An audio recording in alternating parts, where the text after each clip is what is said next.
Bonbon. Kom där. Ja.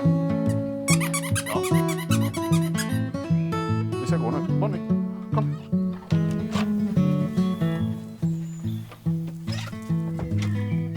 Jag skulle kunna säga att mina intressen är ju då framförallt musik och hårdrock.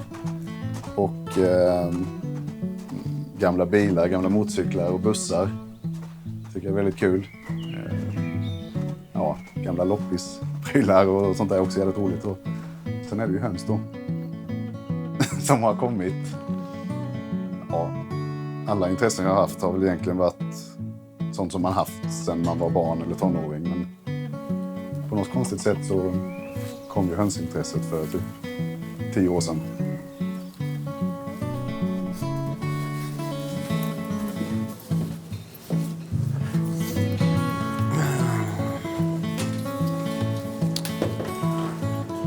Där ja. Fluffa upp den.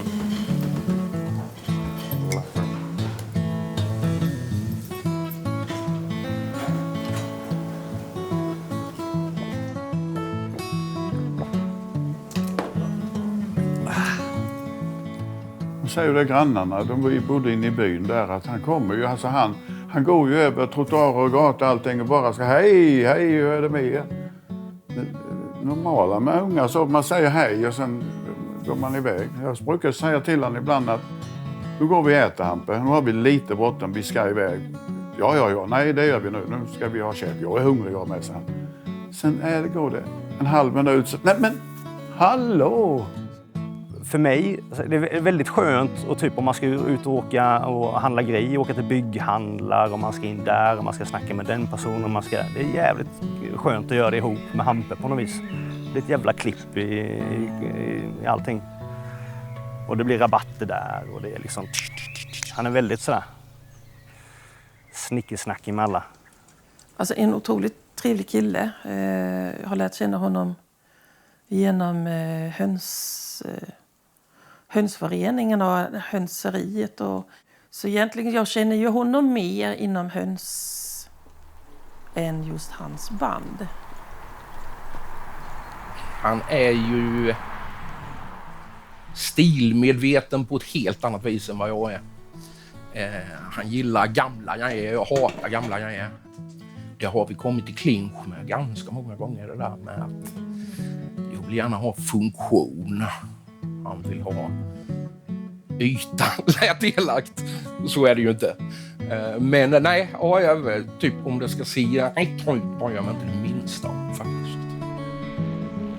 Hampus är ju en av mina absolut bästa vänner och jag älskar ju honom såklart. Sen är han ju extremt trångsynt och jävla bonläpp på många sätt. Men nej, han är ju fantastisk framförallt. Och alltså band som Buller till exempel hade ju lätt kunnat åka iväg och hamna i Melodifestivalen och så här. Man taktade sig och gör fula t-shirts och sånt.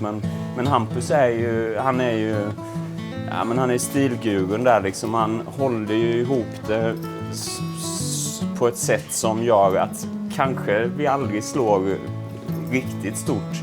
Men vi kommer alltid vara jävligt stolta över vad vi håller på med. När han gör någonting så går han liksom verkligen in för det. Det är inte alla som har höns som liksom vill ha en egen ras och liksom sådär. Så att han är väldigt dedikerad till det som han gör. Och det tycker jag liksom, det är en egenskap som jag tycker om. Nästan alla man pratar med säger att de började med några stycken och sen 1 år senare så är det ju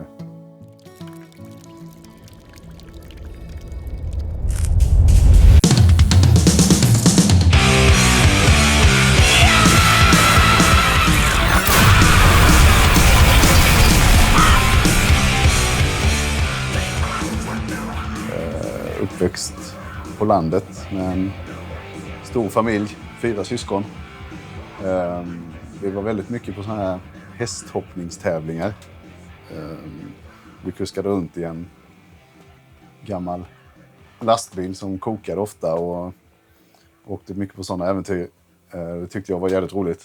Det är nog mycket där jag har fått kärleken till gamla bussar och lastbilar. Och liksom det blev nästan som att åka på turné, fast vi lyssnade ju mest på musik på vägen dit och sådär. Och sen var det väl lite grill och öl och sånt. Vi har haft det sedan 86 när vi köpte den, när det var Basta Ruckel då ju. Och sen är det ju Svenne som har renoverat allting. Så nu börjar vi få lite ordning utanför också. Det har tagit lite tid. Vi har en liten kåk bredvid också som vi ska börja på. Vi ska börja till hösten tror jag, eller vintern. Okej. Bytt tak sådär. Jag är ju född i Ugåsa då, som ligger lite 7 kilometer från Ingelstad där Hampus är uppväxt. Så jag kom ju från den lilla bondaskolan i Ugåsa in till den centralskolan i Ingelstad. Och ja, men där blev man ju knivhotad första dagen. Liksom. Det var ju riktigt vilda västern. Och så kom man in i klassrummet och så såg man ju direkt. Där sitter Hampe Klang och han kommer bli en stjärna. För att han var liksom, han hade alla kvaliteter redan då.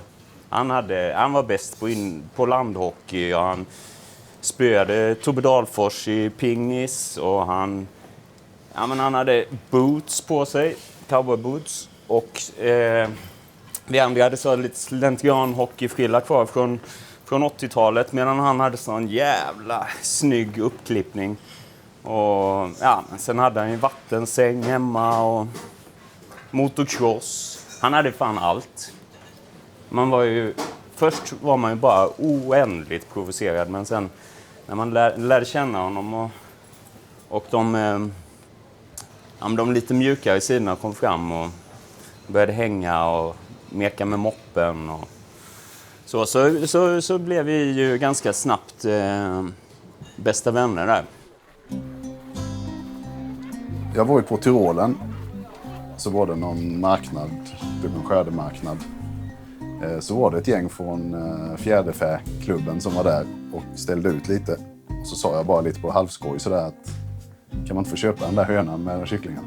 Ja, visst kan du det, sa de. Så jag köpte det och sen började man ju liksom googla och bli lite mer insatt i det. Och jag trodde väl som många andra att det bara fanns vita och bruna höns och sen var det inte mycket mer. Men sen visade det sig att det fanns ju oändligt med sorter och färger och allt möjligt sådär. Jag gav han ju en gitarr som jag ville ju börja spela gitarr. Jag lyckades aldrig. Och farsan, när jag var rotad i mina föräldrars garderob så hade han en mandolin, en 12-strängare. Som jag gick med till musikaffären utan att säga någonting, för det var ju ingen som visste om den mandolinen, trodde jag. Och bytte till med en gitarr. Och den gav jag Hampe och men då måste han ha provat innan, för han sa den här går inte att spela på. Det var inte konstigt, jag inte lärde mig spela gitarr. Den var helt värdelös. Jag tror det var farmor och mormor som samlade ihop den lite finare då, för den första var helt ospelbar. Och sen hade jag någon sån där 80-talsgitarr med svaj och sen det funkade så dåligt. Sen var det Nicky Stenemo, han hade sån Sunburst Flying V. Jag kände ju bara att det här får jag inte missa det här tillfället. Ja, sen köpte jag ju ett vitt V. Och sen tycker jag det är nöjsamt att det finns ett block-flying V med blockinlägg istället för runda pluttar. Men den här gitarren är bara tillverkad i typ 25 eller 50X. Och det är ju det här Michael Schenker hade och Saxon, Quiet Riot och lite förband. Men så fick jag en ny som är på eBay. Och den bara stank ju, jag vet inte, braj och kattpiss. Så det är en riktig favorit här. Ja, sen har jag ju en SG från 61 med 3 mickar, en vit. Sen har jag Eriks gamla Les Paul Custom. Väldigt bra gitarr. Ja, helt fantastisk är den. Någon akustisk. Det är inte så mycket gitarr. Jo, jag ringde på en annons med en tant som sålde en ekläggningsmaskin. Så bara frågade så här, varför ska du sälja den? Var hon ju helt så här, bara, den har förstört mitt liv. Och där någonstans kände jag ju att det blev lite intressant och farligt hela grejen. Och då där tog det liksom fart på riktigt. Det är helt idiotiskt. Men jag vet att jag tänkte så. Att det här kan nog vara något för mig. Liksom. Alltså jag känner ju nästan det blir som ett gift. Nej, men det blir lite sådär. Det är inte i många yrken man får en klapp på axeln direkt efter. Hur duktig du än är på ditt sågverk så kommer ju inte några och klapp. Jävlar vad bra du gjorde det här. Gud vad kul det var. Kul att se dig. Och det, ja. På gott och ont så blir ju det nästan ett beroende.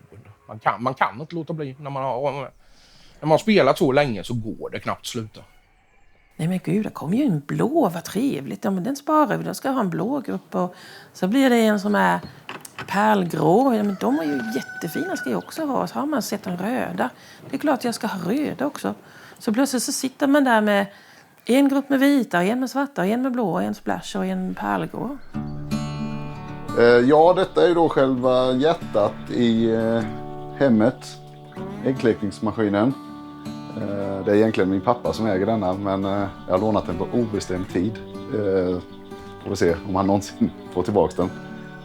Den är ju helautomatisk, så den vänder ju äggen. Så det enda du behöver sköta är egentligen bara fylla på vatten. Bästa hade varit att ha haft en lada eller något med jämn temperatur, men det har ju inte jag. Så då får jag ha den inne, på gott och ont. Ja, den låter ju lite och det låter ju lite även från kycklingarna när de kläcks och sådär. Sen är det bara att inte missbruka den för mycket som är väldigt lätt hänt. Mycket farlig maskin. Elgitarr, livsfarligt. Skulle varit varningstext när man säljer en sån. Likadant på det här är också väldigt farliga grejer. Han älskar ju att hålla på med hönsen och det. Jag är ju relativt ointresserad av det. Han kommer skitstolt över någon liksom, kyckling eller en tupp eller någonting liksom. Och för en annan så är det lite, ja. Han är ju liksom lite så av en samlare. Han älskar att samla på saker. Det kan vara tidningar, bilar, skivor. Allting som kan liksom typ kategoriseras på något vis så. Så att han gillar höns känns liksom som att det är helt självklart. För att då finns det liksom så många olika raser och det finns så mycket olika typer. Och sen börjar han ju då du kan inte vara med om du ska hålla på så. Då får du gå iväg.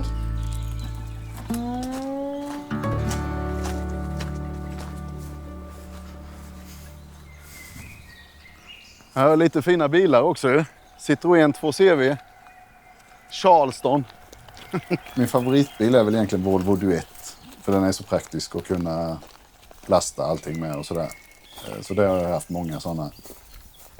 De gillar jag verkligen. Jag har 2 stycken. En från 67 och en från 58. Men sen har jag ju 2 stycken Opel. En Commodore. Det är rätt mycket jobb, eller inte rätt, men en del jobb kvar på den. En svart sån kupé.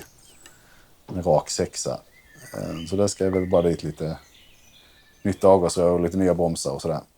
Och sen har jag en likadan, eller fast det är en Rekord Holiday. Men den är helt upprostad. Så det är ju mycket jobb om den ska igång. Och sen har jag ju en PV från 47 då ju. Den är ju kvar fortfarande. Köpte jag ju mest för regnumret var ERT 666. Ja, och sen en motorcykel också. En sån Honda CB. Och ju sånt som grabbarna i Saxon hade. Bussen med. Så alltså det är liksom, allt är halvtrasigt men typ funkar ändå. Han är ju den första, tillsammans med några till då, är ju det man ringer om det verkligen har kört ihop sig. Man står med punkar på en väg mitt i natten. Så vet man ju att han hjälper en eller sådär. Ja, det var lite roligt när vi skulle bygga det här garaget som är här. Då skulle jag hit och hjälpa honom att lägga på svallen. Alltså träet som är ovanför. Och då sa han, ja men det är där i den högen. Ja men Hampe, det är ju inte sponta. Jag kan inte lägga på bara bräde där för de kommer slå sig. Jag kan inte göra det som yrkesman då. Ja men vad fan, det är så dyrt med svall. Ja, men nej det kan jag inte göra så jag. Så då satt vi oss i soffan där borta och drack vin istället.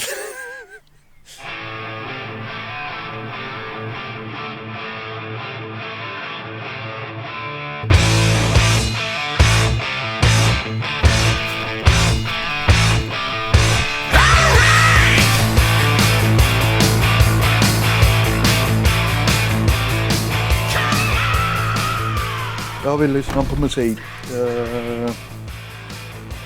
Vi sitter och diskuterar gamla bilar, hur vi ska göra med dem, fixa dem och det brukar alltid finnas öl här. Så ibland så får man ett sms från Hampus där han, jag ser lys i garaget. Så bara, ja men jag är här, ja jag kommer över. Har du öl? Ja jag har öl.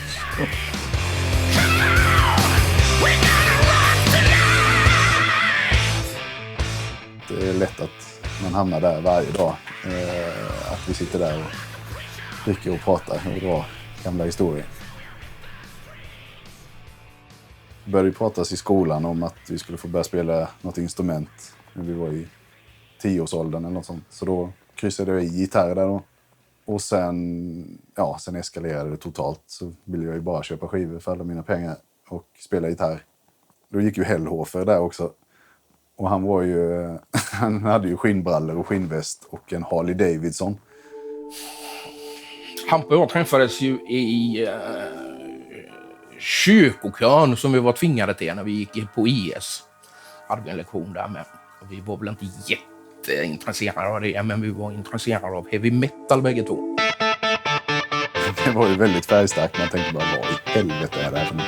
Han hade inte två kukar med på västen. Det stod Onani MC. Så stod det Onani forever, forever Onani. Och sen hade de sådana här 99% patchar då. Istället för 1% då, att de var de goda killarna då. Jo, så började vi prata lite sådär. Och så, ja, han gillade Iron Maiden och AC/DC och sådär. Ja, för fan. Men då började vi repa ihop med covers då. Ja, men det var ju Maiden, AC/DC, Accept, Twisted Sister. Vi försökte göra egna låtar och det blev inget vidare av det. Träffade vi Erik och Gurkan. Satsade bara på egna låtar då och göra det på riktigt. Spela gammal heavy metal var ju nästan, man tyckte nästan det var gubb då. På ett sätt, även om vi alla lyssnade på det. Hade det som grund på något vis, så det kändes ju häftigt. Jag tror i Hampus hjärna var det väl en redig trummis och en redig bra gitarrist med. Ja, men lite köttsås och potatis hårdrock, fast på ett bra med stil liksom. Spelade vi den här Heavy Metal Highway-demon 2002 i ett torp, inte så långt härifrån faktiskt, på rullband. Rätt dålig inspelning faktiskt, men den hade ju sin charm. Det fanns ju ett sug efter sån här musik, märkte vi. Han har ju varit någon slags mastermind i hela stil. Väldigt konceptuell på det viset, eller sådär. Han har ju liksom en väldigt överblick på något vis. Allt från minsta detaljerna liksom till någon slags väldigt kärnfull hjärteidé, om man kan säga så, om vad heavy metal är och vad Bullet skulle bli och vad vi blev och vad vi är. Vi satt på Deluxe en kväll och bara började babbla. Vi knappt kände varandra och så frågade han på mig då liksom. Ja men fan, har inte du kört turnébuss? Jo, jag har gjort så. Man kan inte köra oss någon gång då? Gjorde vi det. Det var i januari 2007. Och ja, vi ska köra till Norge nästa helg. Vill du köra det? Ja, men alltså. Så gjorde vi det. Sen har jag kört dem nu i 15 år. Det är också Hampe där med att vita gitarrer, typ som Accept hade, Bootsen, Saxon. Alltså vi körde ju typ Saxons motorcyklar ett tag. Alltså inte deras motorcyklar, men typ likadana som de hade på någon bild där. Apropå motorcyklar, jag snackade faktiskt med Biff Buford om de här motorcyklarna och berättade att vi körde likadana, att vi gjorde det för att vi hade sett den här bilden. Och Biff, han har ju den med 6 cylindrar. Han sa att den gick, man fick köra en hel sommar och sen precis när säsongen var slut så kickade den sista cylindern in, så det var en jävla skit. Oj, så. Ja, detta är ju mitt nyinköp. Jag har bara haft dem i 2 dagar. Det är de dyraste jag har köpt någonsin. Det är ju amerikanska silkeshöns. Sen får man väl, om man ska ha dem lösa, får man väl klippa ner lite runt ögonen och sådär så de ser lite. Och det är ju min favoritfärg. Jag har ändrat mig många gånger. Men Splash heter denna. Det är ju som en dalmatin kan man säga, fast grå med svarta fläckar. Jag tycker den är väldigt snygg. Sen har de ju den här, det syns ju inte så tydligt på dem, men de har ju svart skinn, silkeshöns. Och så har de ju en extra klo då. Och har du inte den så får du underkänt i utställning. Det hade jag glömt att kolla en gång. Så jag fick ju 0 poäng då, det var ju riktigt pinsamt. Jag kommer ihåg en gång när vi kom från Tyskland så sa Hampe, vi har ju kört långt nu men tror du orkar stanna i Hässleholm? Det är en tanta där som vill, jag ska köpa en höna av henne. Och när vi kommer dit så är det en tanta där, du vet, hon blir helt hon bara stormförälskad i Hampus då. Kom med bussen, vad roligt. Och, så här, liksom. och vi bara in där och hon visar alla hönsen där och Hampe går där. Ja. Jag brukar ta lite gräs och sådär och slänga in till dem ibland.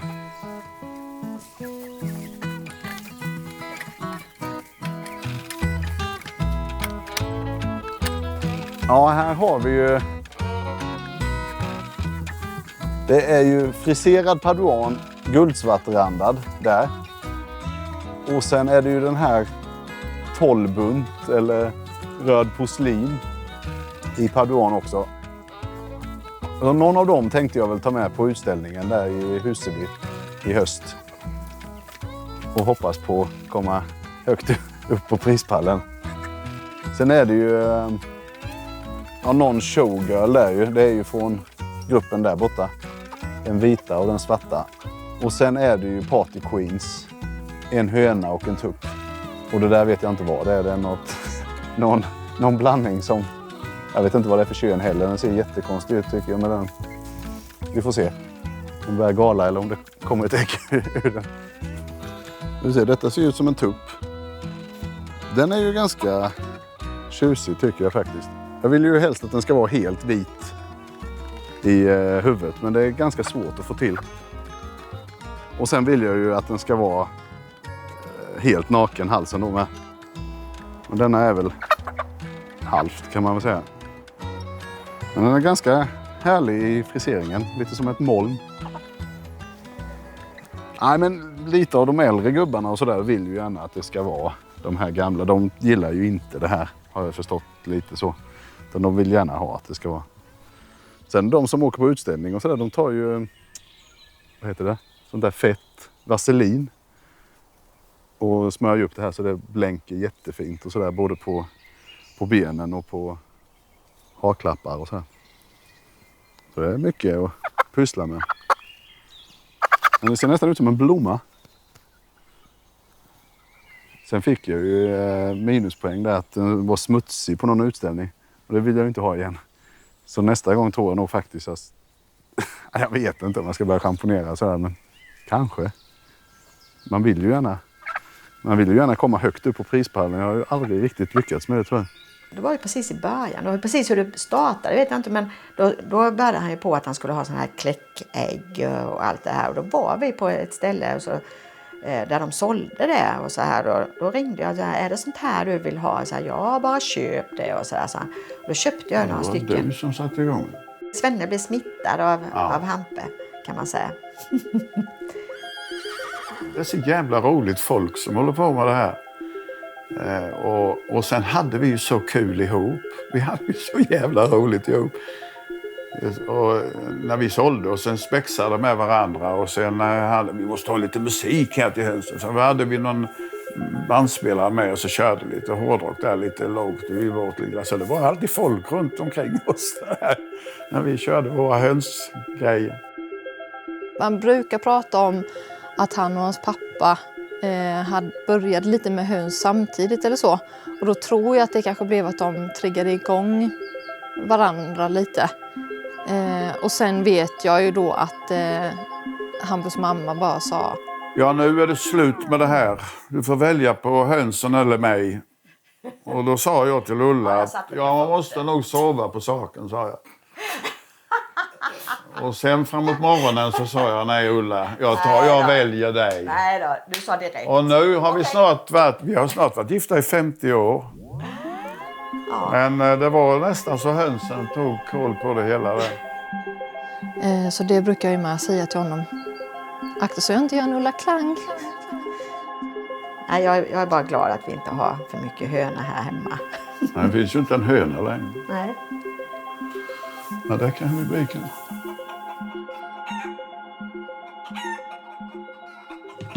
Ja, det blev helt enkelt för mycket jobb att lämna över till grannar. Och fixa med mat och vatten för många gårdar och för många ställen. Och jag var iväg och turnerade mycket. Och så det kändes bäst då att bara göra sig av med allt. Men sen kom det krypande tillbaka, suget. Och då var det lika bra att dra igång igen.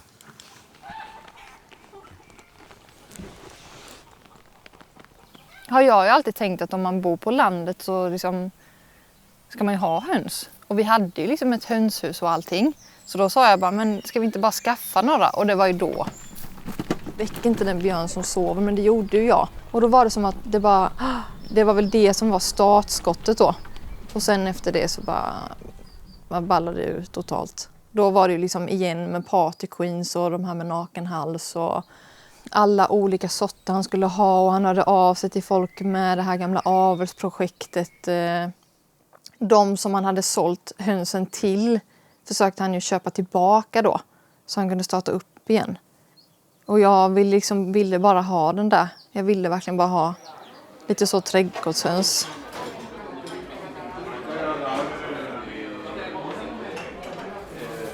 Och sen fick ju Sound Pollution, Johan Hargeby, ny som oss. Ja, sen spelade vi in Bite the Bullet-skivan och då tog det ju verkligen fart. Vi var i förhand till AC/DC och rätt mycket Europaturnéer och var ju knappt hemma på flera år. Sen har det bara rullat på. Jag gillar i stort sett allt Bullet gör. Alltså jag tycker det är så jävla bra. Det gör jag med.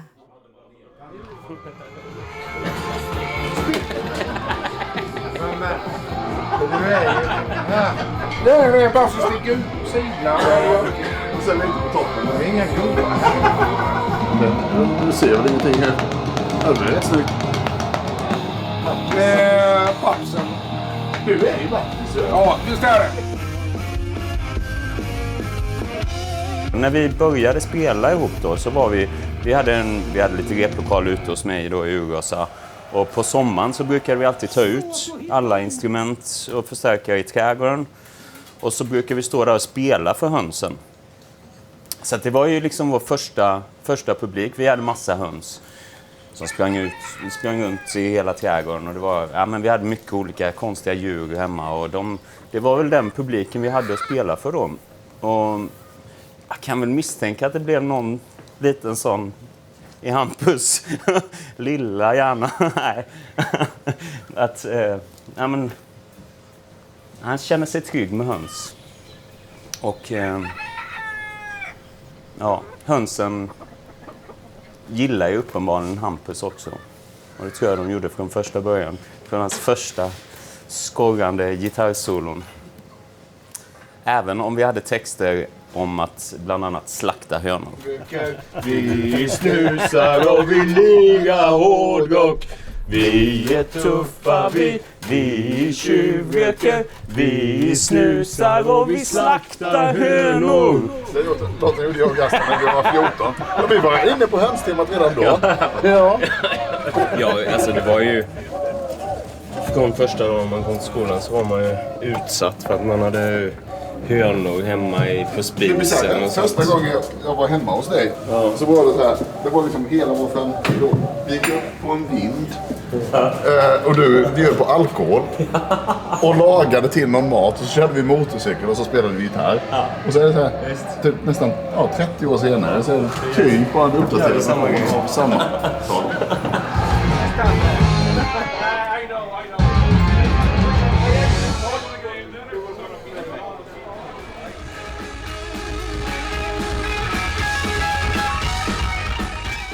Och sen, ja men i vilket fall, vi spelade lite Maiden-låtar där och lite Accept och så. Och sen flyttade jag från Sverige och så kom jag tillbaka och då hade de format Bullet och jag minns att jag såg dem i någon folkpark nere i Blekinge och de stod där och de var så jävla mäktiga spelare, så fruktansvärt bra och samtidigt var de så, man såg att de var så glada så att de visste inte vad de skulle ta vägen, så det är sån genuin glädje i musiken samtidigt som den är stenhård. Från den dagen har jag tyckt att Bullet är ett av de bästa livebanden som finns och det, att få vara med där är bara en stor ära.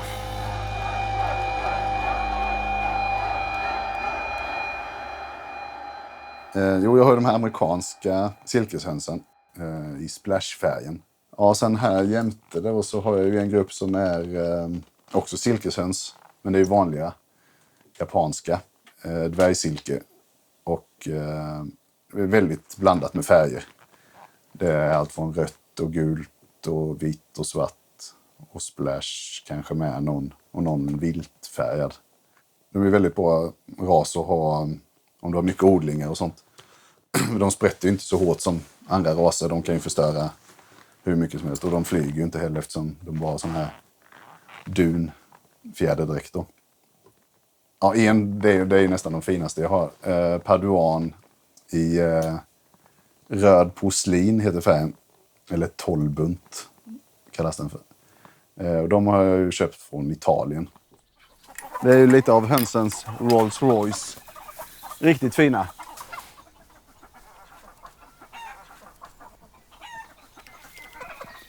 Ja, detta är ju då min guldsvartrandade paduangrupp.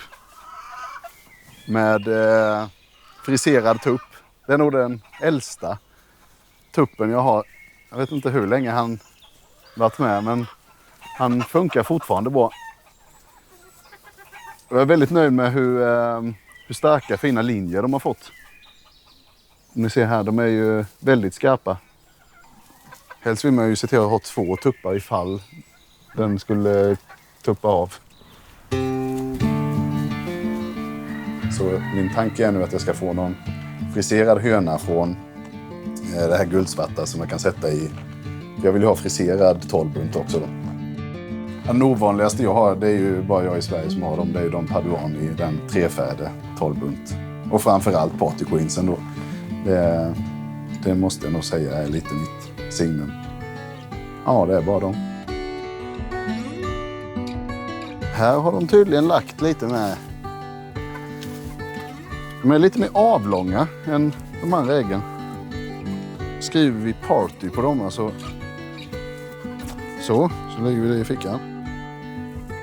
Då vet vi det. Jag tror jag har hållit på ungefär 5 år, men i början visste jag ju inte riktigt vad jag ville. Och jag vill ju att de ska vara helt nakna i halsen. Enligt så här diagram och sånt jag har läst så ska de ju bli det 25%, men i verkligheten så har det inte blivit så, tyvärr. Så jag skulle ju vilja att de är helt...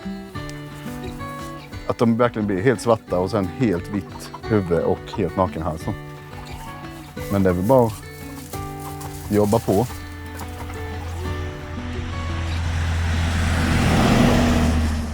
Det var ju lite ställningstagande, men vi ville inte skaffa någon van eller så, för det var ju liksom inte seriöst, utan vi skulle ju direkt på buss. Den står i Alstermo i skogen, den har inte varit igång på 10 år. Det ringer Hampe. Vi ska åka till, vad det nu var, Alstermo eller Alsterbro.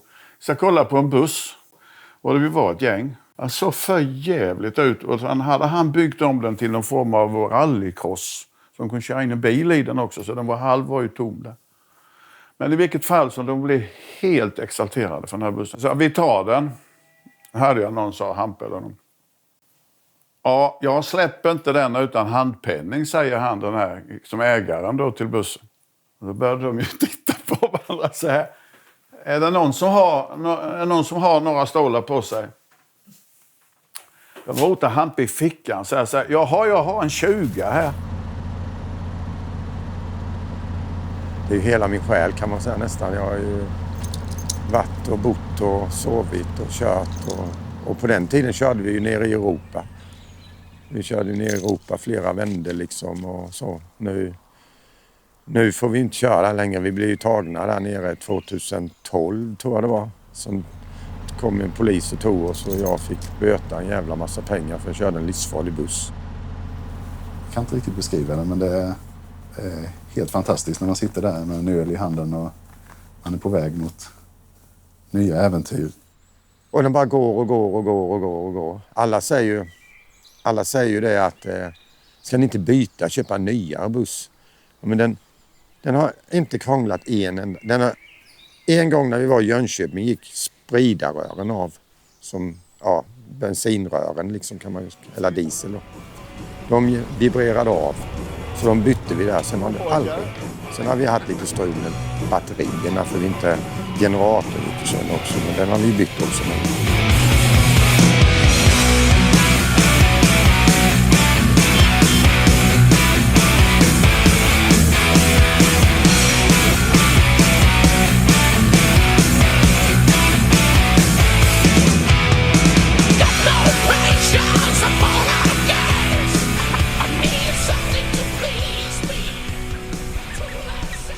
Det gäller ju att bygga bra gårdar och dra nät så du kan lägga stenar så inte någon räv kan komma. Och, det finns ju en del sjukdomar med sådana här röda hönskvalster är ju ett stort problem som tyvärr alla i stort sett får fast ingen vill erkänna det. Annars är det är ju höken är ju hemsk också. Om du har dem lösa. Ja, mink och jag vet inte, det finns ju en massa sådana djur. Det är ju det allra värsta. Tar de sig in så dödar de ju rubbet. Det har jag varit med om tyvärr.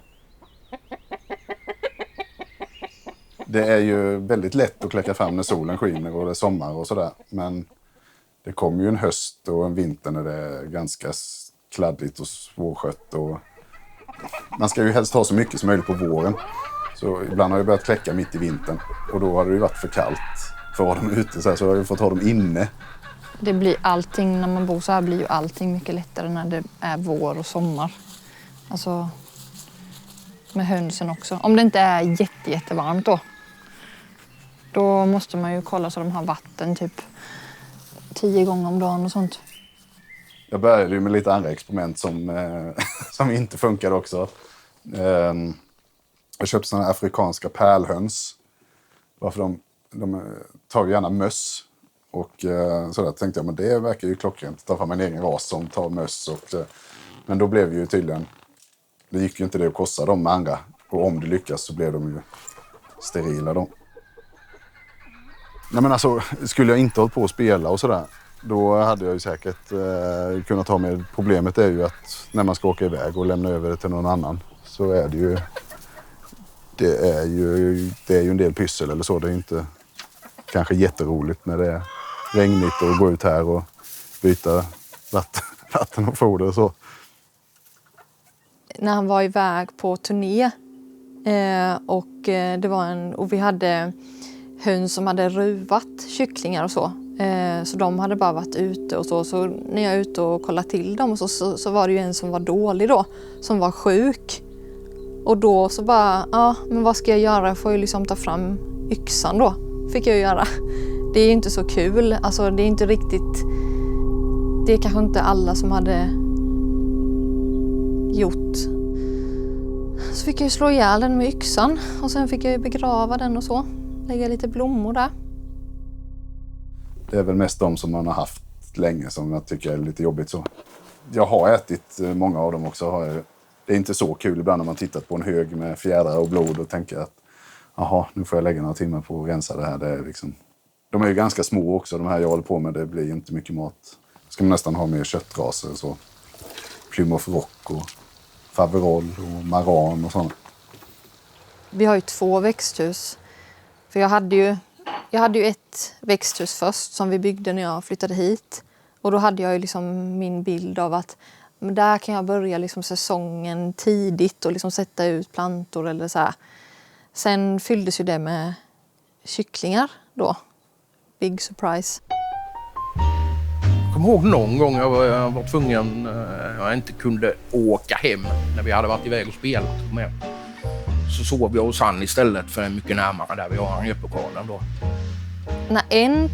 Om en tupp vaknar vid 4 och ska liksom säga god morgon, då är det ju liksom kanske 6, 7, 8 andra tuppar som också ska göra det. Så de liksom svarar varandra här ute när det är liksom god morgon, god morgon, god morgon, god morgon. Så går det så här som ett eko. Men sen börjar de vråla 5 på morgonen. Hjälper inte att stänga fönstren. De bara skriker helt otroligt främmande för mig att skaffa det. Det är ju hans särintresse med höns. Det är ju inga andra som gillar det i hela världen. Inte i heavy metal-svängen i alla fall. Detta är ju rätt sjukt här. Jag är inne på Chris Holmes Instagram-konto. Och det verkar som att han har skaffat höns nu med. Ja, Chris Holmes från Wasp. Och då måste det ju betyda något att många tycker att det är väldigt mesigt att ha höns. Så. Men om Chris Holmes har det, som är den råaste av alla, har höns, då måste det betyda att det är tufft att ha höns. Svart på vitt, det är bevisat att det är så. Det är ingen diskussion överhuvudtaget. Jag kommer någon konstig tant ibland fram på spelningarna, så har de bokat upp någon tid där med, och så ska de prata ut lite om höns och så.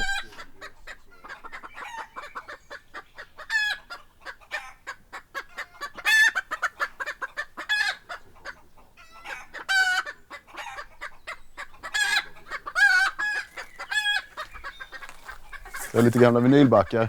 Det är ju de med rundade hörn. De vill man inte ha på vinylbackarna. Då förstör man ju skivorna. Men som reden funkar de ju helt okej.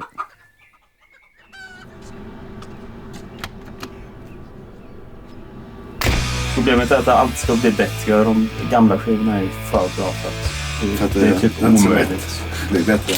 Nej. Det är där. Ja, men det är ju inte ett helt band eller igen. Nej.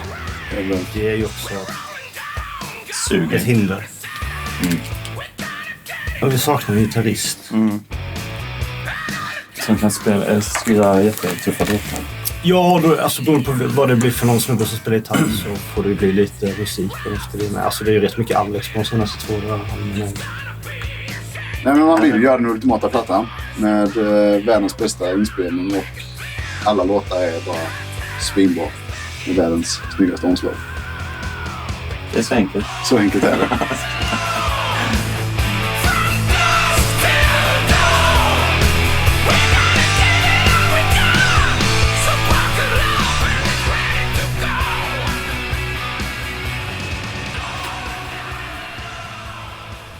Så här är ett litet gäng. Den är inte tillräckligt torr till exempel. Den låter vi vara kvar. Det var ju en party queen. Här har vi en liten showgirl.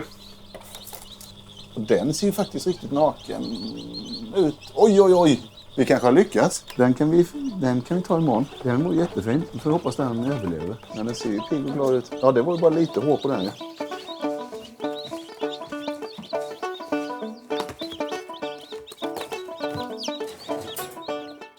Här får de hoppa in och värma sig under den här lilla värmeplattan här.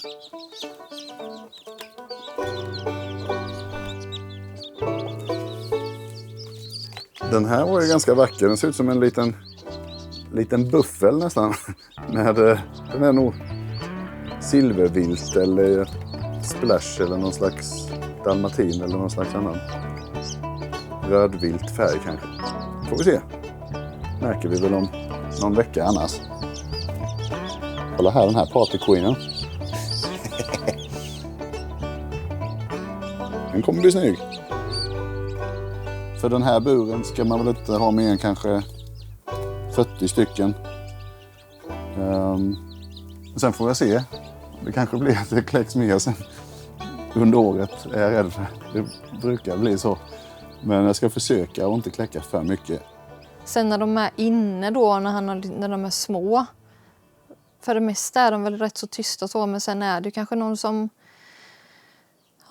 fryser så börjar den pipa och tjuta och ja, då får man ju försöka ta hand om den. Det kan ju bli att de luktar efter ett tag och det är ju liksom inte så kul. Alltså jag kan ju tycka att det är jobbigt när det kommer någon sådär oanmäld och typ hälsar på. Och om man dessutom liksom höns inne då är det ju alltså det blir ju rätt sjukt så. Och sen så säger han ju kanske att de ska vara... Men sluta. Sen säger han att de ska vara inne i en vecka. Och så blir det kanske lite längre. Och sen har han kanske inte riktigt funderat ut vad de ska vara sen. Så att det blir oftast lite sådär... Ja. Det blir lite mycket bara.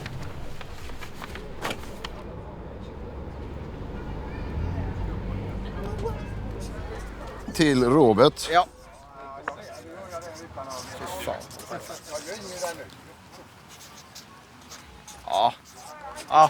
Ja, lycklig.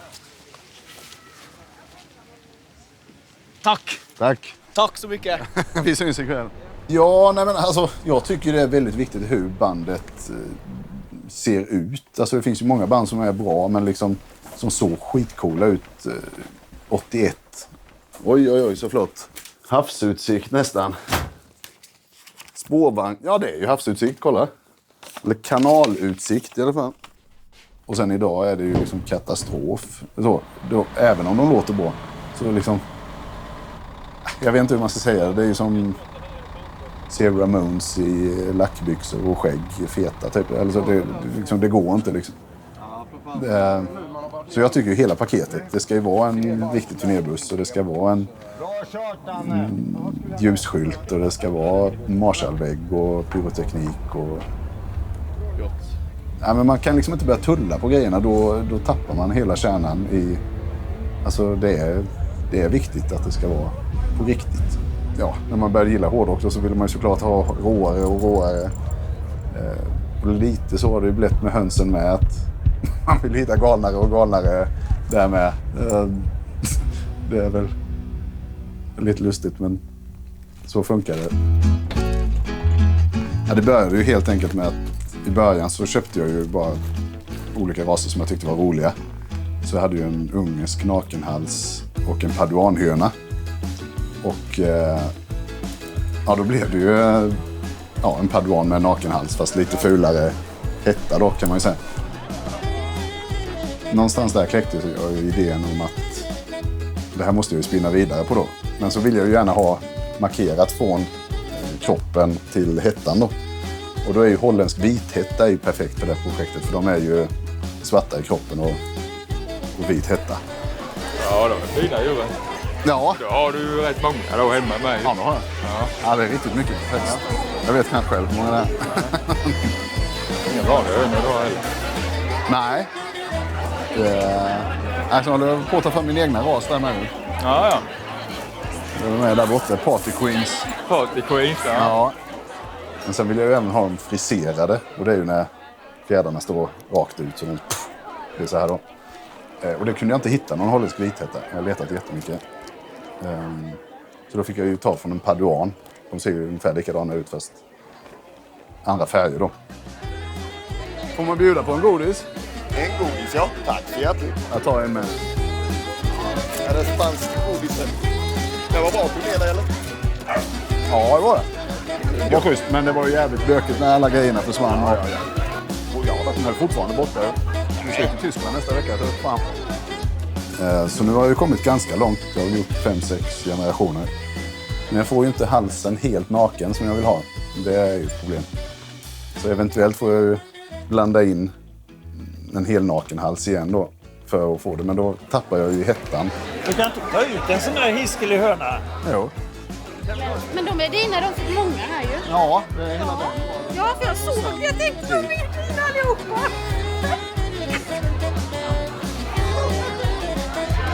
Det är nog 2 hönor. Det tror du? Hör, de låter likadant. De låter jättelikt. Men hur låter den om det är tuppen då? Den är lite ilsknare. Lite ilsknare, ja.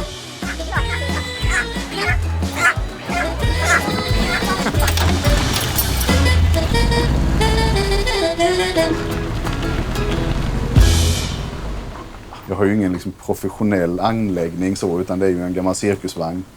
Cirkusvagnen var egentligen en gästvagn på Tyrolen.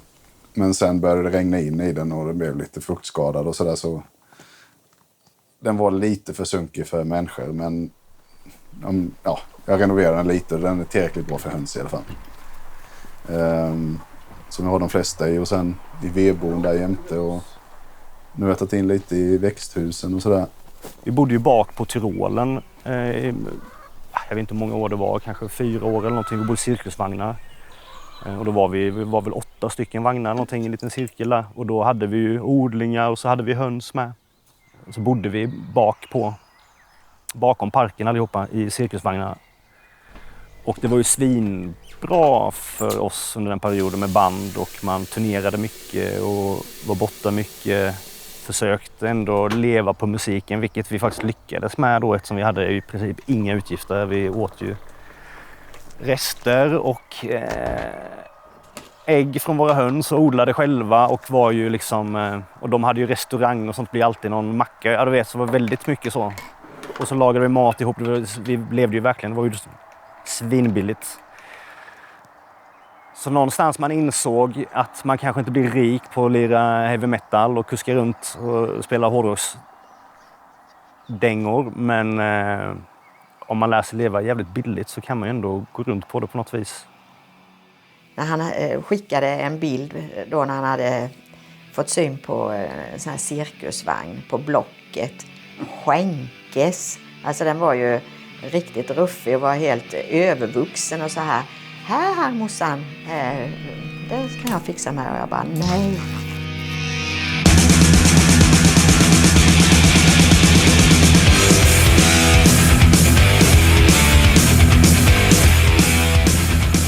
Här har vi haft väldigt mycket roligt.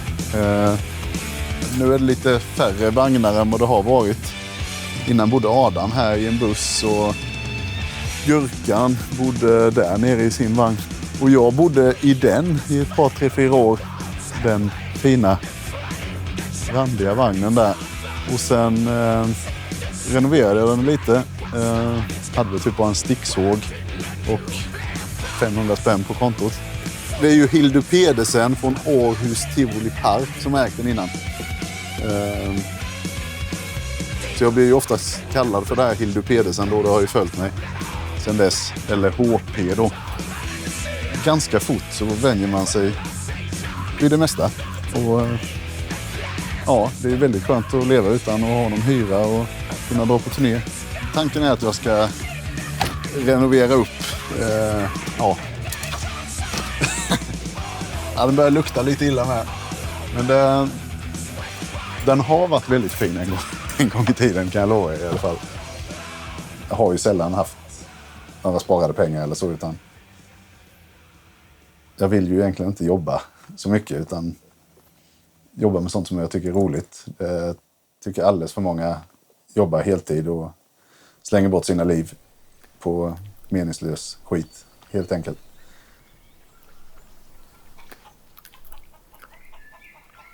Nu är det dags, en stor dag. Nu ska vi till Huseby utställningen.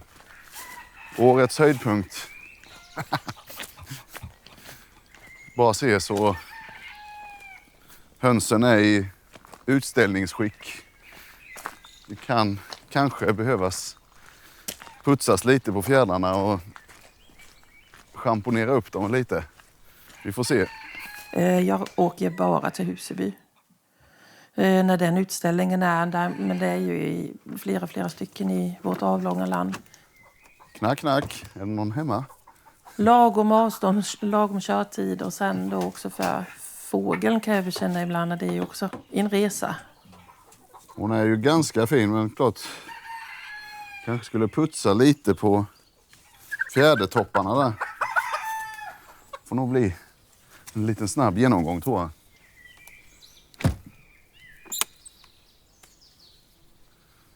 Men det är vackert när den skimrar lite i grönt så. Så lämnar man ju in dem dagen innan. Och sen kommer ju domarna och ja, kan man ju få 100 poäng då. Bara temperament på denna, lugn och fin. Det hade varit kul att komma upp lite. Jag har inte riktigt kommit så högt som jag har velat. Men annars brukar jag väl ligga mellan 90 och 94. Kanske är det bästa. Jag har fått 93. Det är mycket som ska stämma. Så vi nöjer oss med hettan.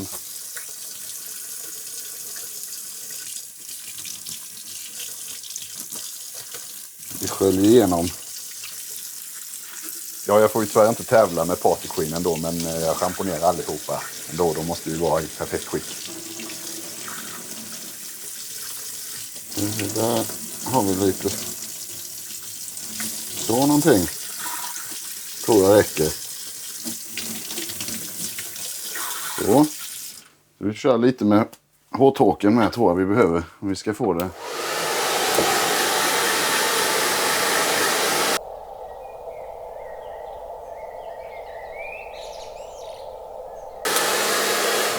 Där hade vi en.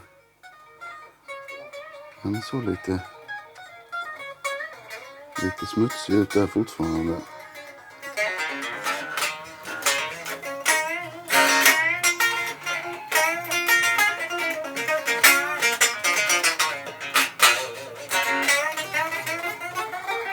Just nu så känner jag ju att det som ligger i tiden nu, det är ju det som ser lite annorlunda ut. Och det gör de ju verkligen. De är ju speciella.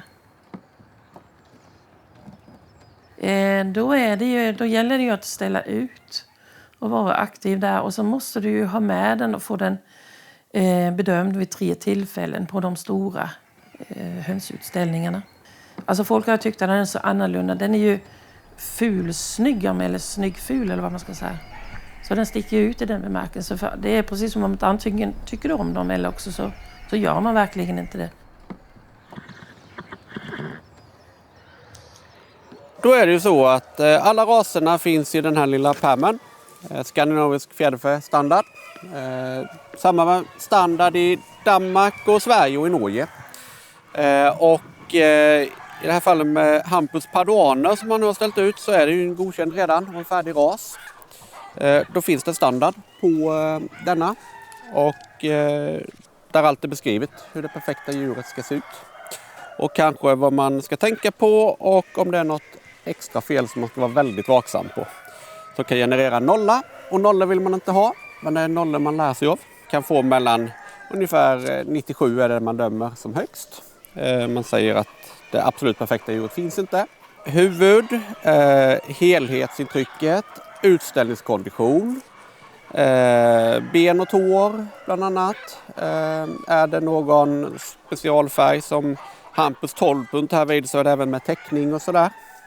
Men det kan också vara ett enfärgat djur så är det glans och sådär. Hönsen gör att han håller sig hemma, han kan sitta där och äta coq au vin och spela GIF hela dagarna och bara titta ut på hönsen. Så att det är nog bara en positivt bidragande faktor. Sen är det klart att han längtar alltid hem också till hönsen så att det är ju en liten så. Han kan ju bli lite lipig på längre turnering.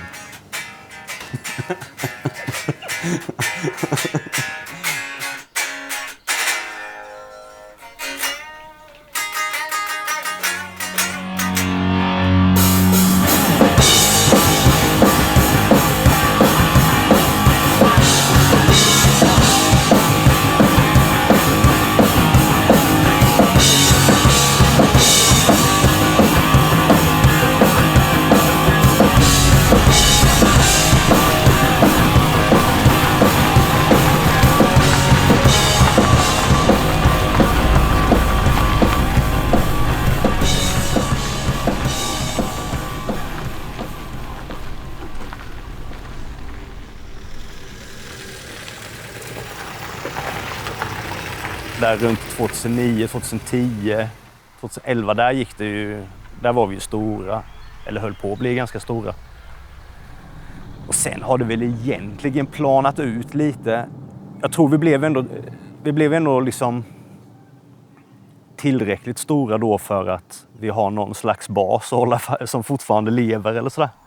Men just nu tror jag mest vi kör på ren jävla envishet och för att det någonstans bara sitter fast i oss att vi har det här bandet och att det är det vi gör helt enkelt.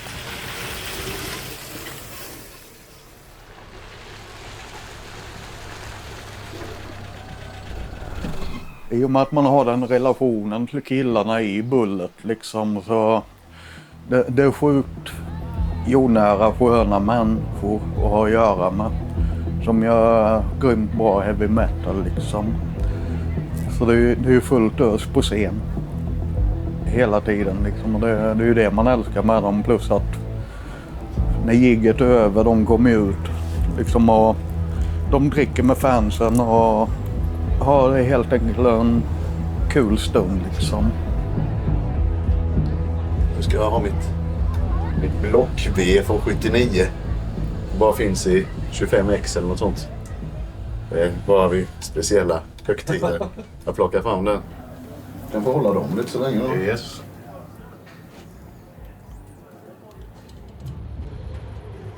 Jag tycker nästan det är tuffare att vara hemma och tömma brevlådan och kolla på räkningarna och lyssna på nyheter och sånt jävla elände. Mycket skönare att skärma av sig i en turnébuss och bara hänga med folk man gillar hela tiden och göra det man älskar. Det blir slitigt för levern, är det ju helt klart. Plånboken och levern tar stryk, men hjärnan mår nog nästan bättre av det, tycker jag.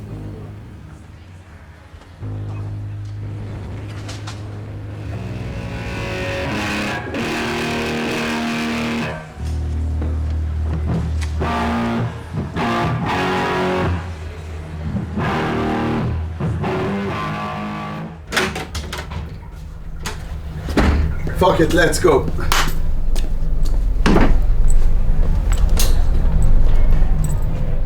Nej, men jag har ju alltid varit nervös för att stå på scen. Fortfarande så känner jag jättemycket nervositet. Och det är det ju när man tävlar med höns också. På scen kan man ju sopa i sig några öl innan, men det kanske blir lustig stämning om man gör det på Fjäderfäklubben. Men kanske man kunde göra bak i bilen, har inte ens tänkt på att ta med en pluntan.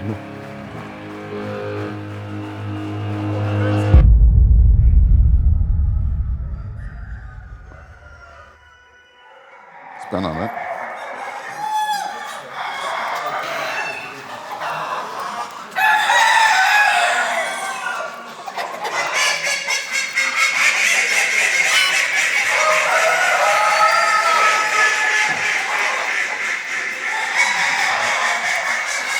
Vi ser vad mina är. Oj.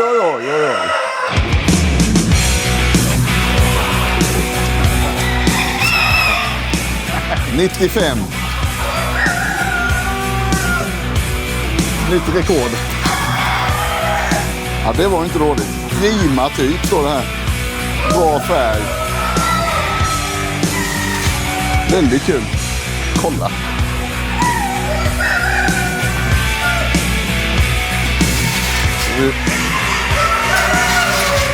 Och vi har så.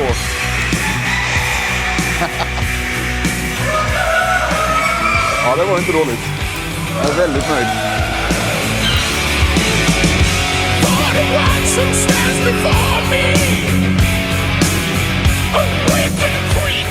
Så är vi på 95 poäng. Katalog nummer 36. Paduan, Hampus Klang.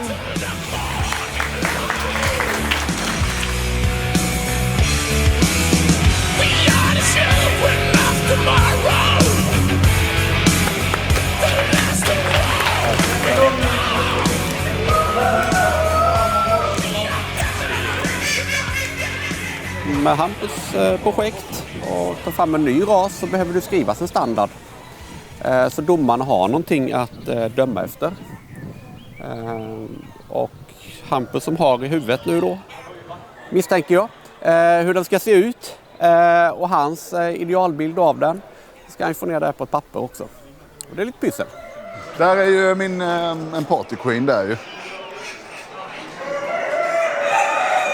Med nakenhalsen där då. Ska den vara så på halsen när den är sjuk eller? Ja, det ska vara så. de som kommer och blir nya raser i Sverige så finns ju raser redan utomlands kanske. Det är sällan folk lägger ner det arbetet och åker hålla ut. Rätt om man har ett projekt och drar igång så tar det ju tid. Och att allting ska gå bra. Och att det fortsätter framåt och att djuren blir bättre och bättre. Och följer hans standard sen.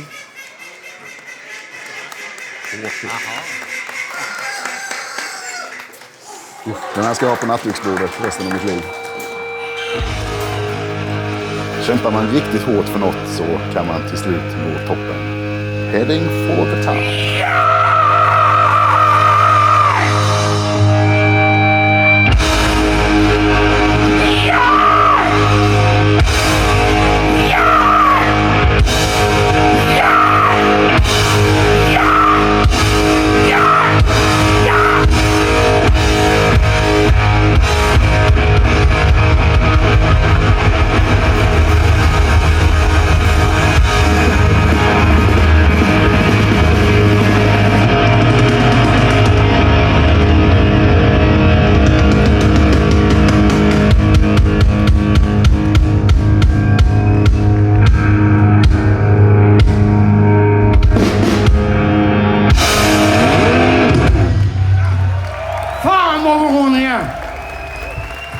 Sveriges bästa festival tveklöst.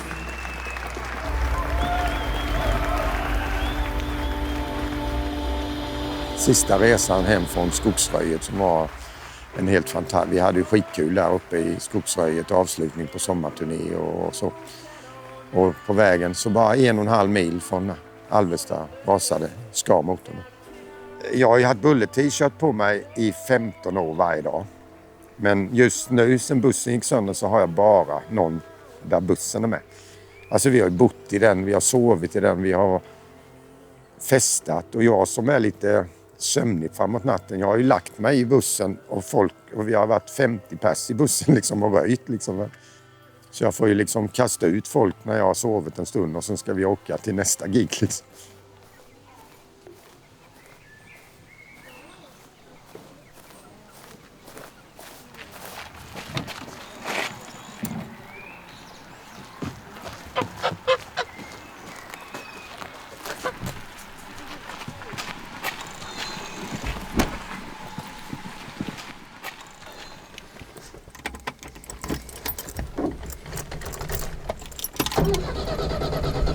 Ja, det gick ju väldigt bra detta måste jag säga.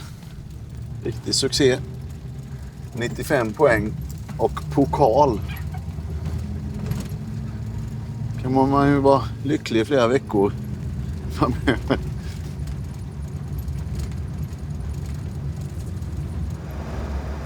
Jag vet inte riktigt hur jag ska utveckla den. Jag tror jag måste blanda in någonting som har helt naken hals.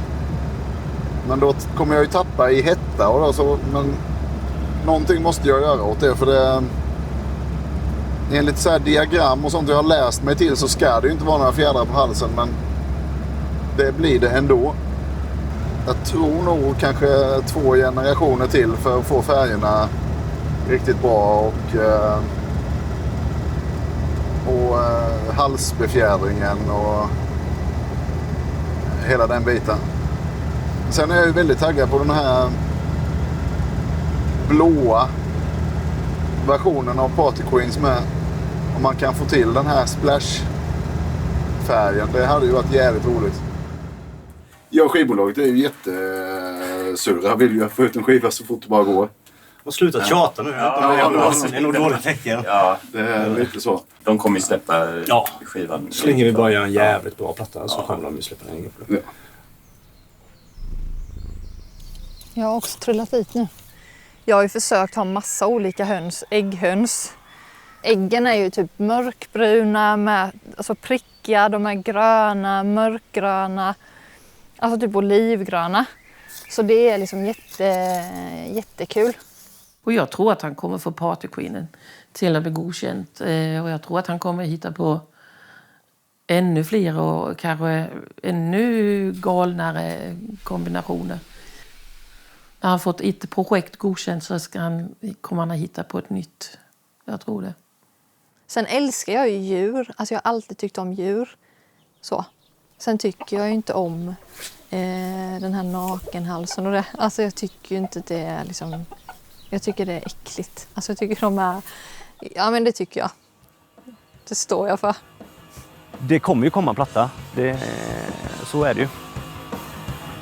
Så länge vi andas så tror jag det kommer komma platta. Men det är i så fall nog mer frågan när den kommer. Och ska det bli en ärlig platta, ska det verkligen bli så liksom på riktigt som vår andra platta är, så kommer den väl när den kommer då. Jag tror att men höns och hårdrock, det finns definitivt en framtid för det. Och nu när alla de andra gamla tupparna i hårdrocksbranschen börjar de börjar tappa det liksom. Så att det är nog snart vår tur att stiga upp på de största scenerna. Och vilket betyder att man kan ha med ett rullande hönshus på turné. Till exempel, det finns inga hinder. Alltså vi kommer ju köra på. Det ger kanske inte jättemycket ekonomiskt, men det ger väldigt mycket själsligt. Jag kan bo i cirkusvagn eller i en garderob hos någon eller i vattensäng. Liksom. Det spelar inte så stor roll, bara man gör något som man brinner för och tycker är kul. Och Hampe är ju mästare på att göra vad han känner, för han är ju en jävla levnadskonstnär. Så. Och det tycker jag är fint. Kan bli lite avundsjuk. Nej, jag tycker det är helt underbart. Jag känner bara det, att jag hoppas, alltså, fråga mina barnbarn eller någonting om livet och så lev i din dröm. Dröm hela ditt liv och försök leva upp till dina drömmar. Det borde ju gå, för det är ju mer färger och sådär som blir accepterat. Även om det kanske skulle gå snabbare. Så känns ju som det är liksom inte någon omöjlighet. Men jag vet inte. Vi får väl hålla tummarna helt enkelt. Men man var tvungen att ställa ut 3 år i rad. Och få ganska bra poäng för att få det godkänt. Men det tar ju tid om det ska bli den perfekta hönan.